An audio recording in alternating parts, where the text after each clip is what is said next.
risque or music something. videos, something okay? inappropriate. Yeah. It's not Minecraft like the kids or any of that. I'm addicted, Stephen, and you know this because I've shown you a bunch of these videos. I'm addicted to watching zit popping and boils popping and any general giant cyst popping. Yeah, pus. Cyst, pus. It's pus. It's about pus. Yeah. I mean... Spider bites are really good for pus. Yeah, I'm addicted to it. So, to the point, Stephen, and I don't mean to cut you off, but because all of our YouTubes are, and on all of our iPhones and all of our, every one in my family has an iPad now. Sure. So they're all tied together. So when you go onto YouTube, it says what you want to watch. The first entire page is more pus videos. So the kids come into their YouTube and they want to watch Minecraft and their crap, and all they're getting is pus videos. Right, which, if you haven't seen them, they're about the size of baseballs, or golf balls. There is a few baseballs. Yeah, but normally... Oh, they're glorious. We're talking mashed potatoes coming out. Yes, they're talking, like, think about if you have a small zit, you pop, a little bit of the white stuff comes out. You're talking a golf ball or a baseball in some cases, where they literally cut it with a scalpel. Yeah. And it looks like mashed potatoes coming out. And all of these people say the same thing, was it smells horrible. And you know, what I don't understand about these videos is how it gets to that point. Like there's a pretty famous one that's got over millions of views, by the way. No, I'm not alone. No. It's the side of her face, right by her eye. Yeah, she's a very cute little girl. Cute looking girl. I don't know how these she let this golf ball get there. Like, how does it get to that level? It's definitely bigger than a marble. I mean, it's big. The one on her face is a golf ball. Yeah. For sure. Absolute golf ball. Her friend cuts it. I mean, there's 8 kids, 10 kids? Screaming. Her friends Screaming in horror. Now, I love them.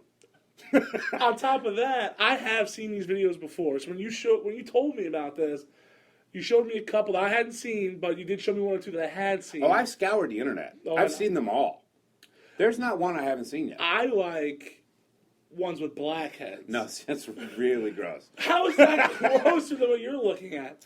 I think the blackness of it, the disgusting texture of the blackhead compared to the pus and blood. Yeah, but normally what happens is they get the blackhead out and then squeeze, and then pus and blood comes out.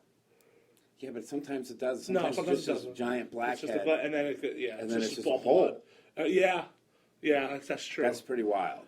I don't mind those, but they take too long. Yeah, I know. They gotta get with a scalpel. It takes too long. Where the pus, they just cut, squeeze, and explosions. Oh, there's a couple where... See, I didn't have... and I'm trying to figure out why I do this, why I'm addicted to this. I didn't have a lot of zits as a kid. I didn't really either. Maybe it was my Puerto Rican skin and your Italian skin. I didn't get a lot, right? And then I would see these kids in high school. I feel sorry for them, right?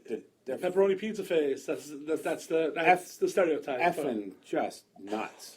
I know.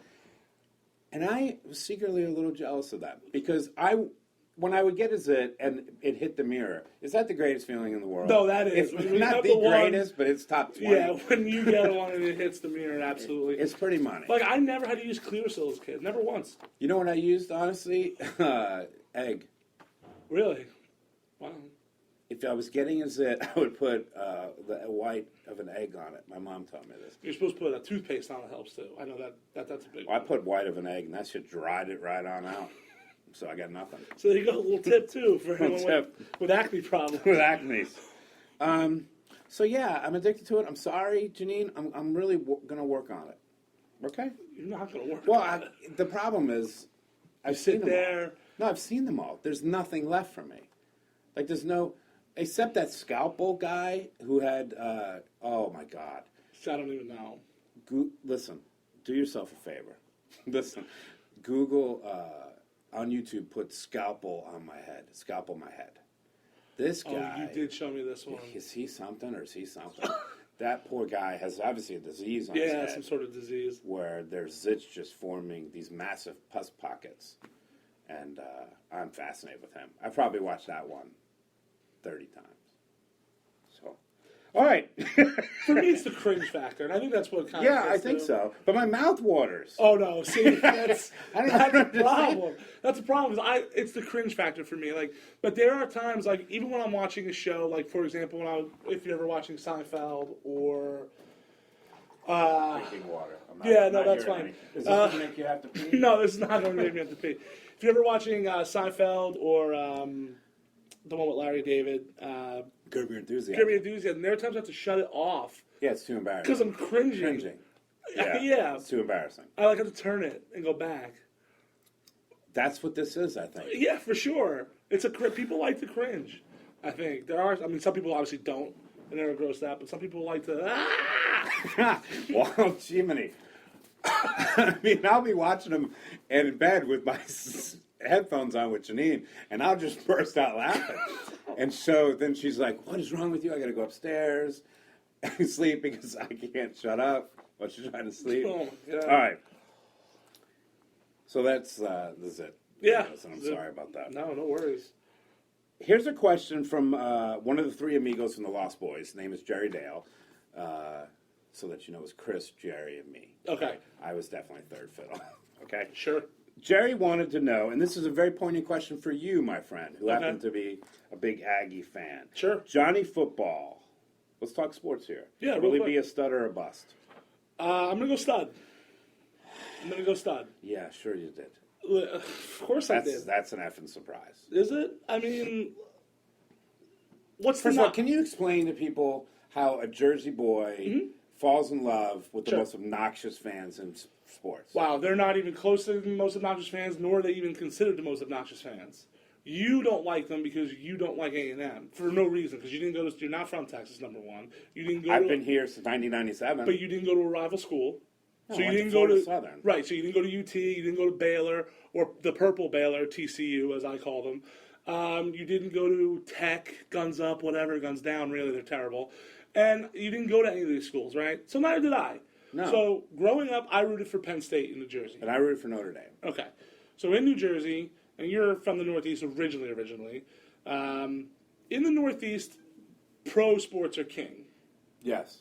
If you live in Boston, you live in New York, you live in Philadelphia, you're rooting for the pro team in your area. There are no big... Unless you're like me and you're a Dallas Cowboy fan growing up in New York. Right, okay, yeah, but you're rooting for a pro team, right? So in New Jersey, in the 80s, Rutgers was a joke. Sure. A joke of a program. 2 wins a year, maybe. So that was it. And Syracuse is 4 hours by car away. So everyone there, if you're Catholic, you tended to root for Notre Dame, even though their Catholicism has nothing to do with their football team. But that's just the way it Yeah, was. but St. John's basketball maybe, too. Well, basketball is a different story, okay. right? All right, so we're talking football. Go ahead. You're either rooting for Notre Dame or a front runner, right? So, or Penn State, because Penn State's 3 hours by car from where I grew up. They're on TV every week. Now you got to remember, there was not earlier for me personally. 30 years ago, 25 years ago, you didn't have access to every college football game if you wanted to, and every game wasn't televised. Right. So you got your regional game, which was normally for us Penn State, except for Notre Dame had a national television contract. So that's it. Now I get older, I go to a school without football, so go Bonnies. So you got to find something to root for. I was still a Penn Same State thing with fan. me. That's why I rooted for, started rooting for the Gators a little bit. Okay, whatever. So I meet my wife. My wife is an Aggie. Okay. There's a quick little story. I was moving out of my apartment after we were dating. Around the time I urinated in the bed in the hotel. She's helping me move out of my apartment.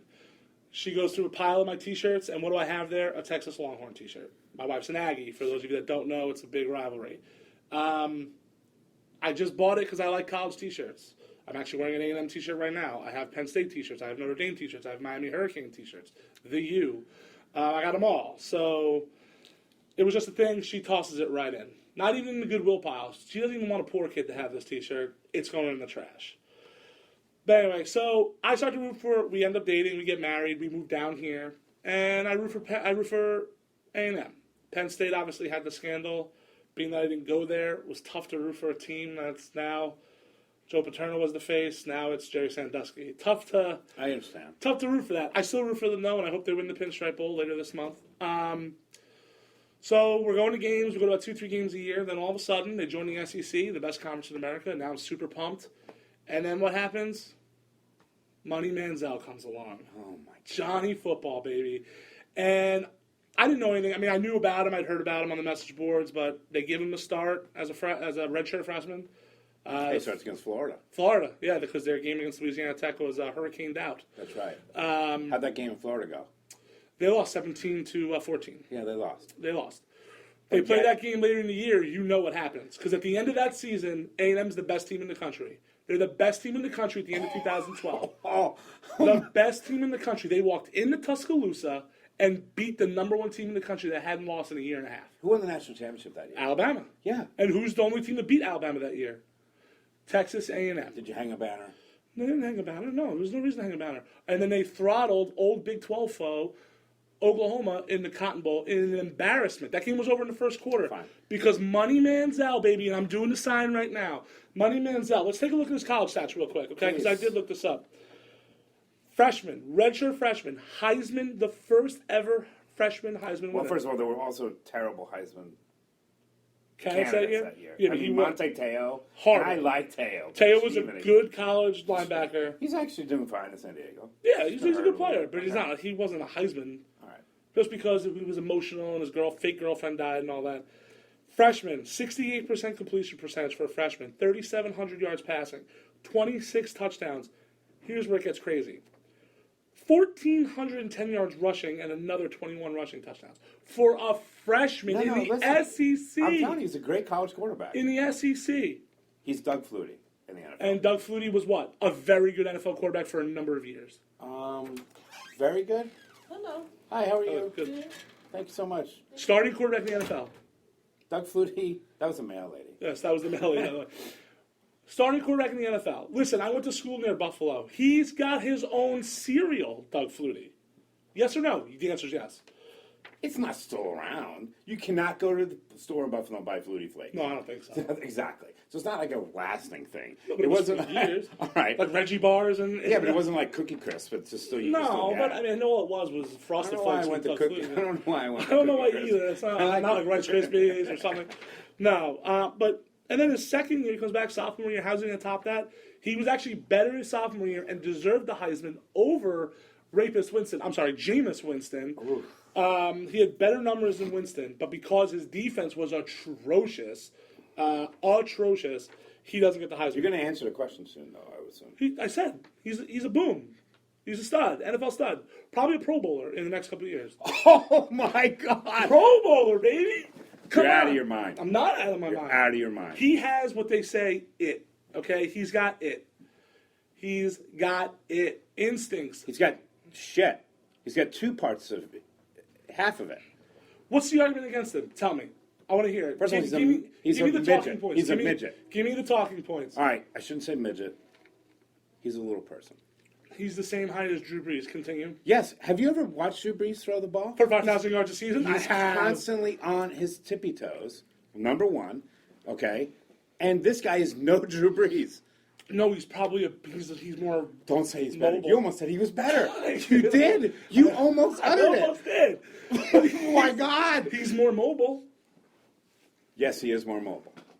There's no question. He's more mobile. Okay, so what do you have to do with a smaller quarterback? You got to move him around the pocket. You got to move him around the pocket. Okay, so what is he? Probably the best part of his game, moving around the pocket. So we've already established that. I'm saying give me 3 little people quarterbacks that have amounted to anything in the NFL. We got Drew Brees. Okay. Maybe you can... Doug Flutie. Doug Flutie's out. Why is he out? He was a quarterback in the NFL for years. Do you remember what happened to him when in Chicago, when he came over and he took over? Well, yeah, then he went to Canada. Stop it. Then he went to Canada. Stop it. Then he found a home in Buffalo. People in Buffalo, which people in Buffalo will be listening to this, and they're being on my side. Flutie Flakes. He's out. Russell Wilson's kind of small, Wilson, but he's not a midget.